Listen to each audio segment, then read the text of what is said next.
Hey everybody, I'm Pastor Mike, and today I want to talk to you about humility.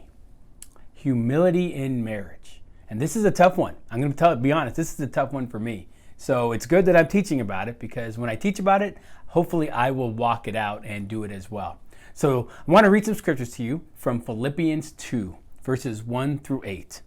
So, if there is any encouragement in Christ, any comfort from love, any participation in the Spirit, any affection and sympathy, complete my joy by being of the same mind, having the same love, being in full accord and of one mind. Do nothing from selfish ambition or conceit, but in humility count others more significant than yourselves. Let each of you look not only to his own interests, but also to the interests of others. Have this mind among yourselves, which is yours in Christ Jesus, who, though he was in the form of God, did not count equality with God a thing to be grasped, but emptied himself by taking the form of a servant, being born in the likeness of men, and being found in human form, he humbled himself by becoming obedient to the point of death, even death on a cross. So when I read these scriptures, I am really challenged. And I'll tell you why I'm really challenged. It's because I'm really selfish. Maybe some of you aren't. I know my wife really isn't. She's a servant, so she models these verses amazingly. But for me, these are some tough verses. You know, verses 1 and 2 are asking questions. Do you have any encouragement in Christ? Well, yeah, I do. Do you have any comfort from his love? Yeah, I do. So then these verses apply to me. And then verse 3 says, do nothing from selfish ambition. What? Oh my goodness. Do nothing from selfish ambition? Do nothing for myself? Do nothing to help myself move forward? This is saying do nothing in selfish ambition. But instead of doing things for yourself, be humble and count others more significant than you. This means, if I'm reading this correctly, that I need to count my wife as more important and more significant than me. I need to count my spouse as more significant than me.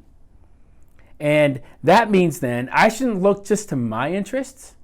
I should look to her interests. Man, that's tough. That's tough because our flesh wants what we want.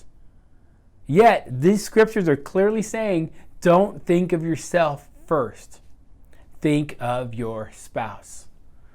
And this is easy when your spouse is being great to you, when your spouse is loving you, respecting you, when your spouse is just blessing you, then blessing them back or putting them first is easy. But what about those times when that's not happening? What about those times when you feel like you're the one giving and your spouse is the one taking? What about those times when you feel like your marriage is unfair? It's unfair what you're doing and what they're not doing. That you're doing all the work. And I think we all could say we've been there. I know I haven't been there as much because I know my wife continues to give to me and outlove me. But I've been there before. Where, man, this isn't fair. I am doing all this work and she's not appreciating it. She's not valuing it. And so what do you do in those times? Well, according to these scriptures, you do what Jesus did. And that's where we go to verse 5.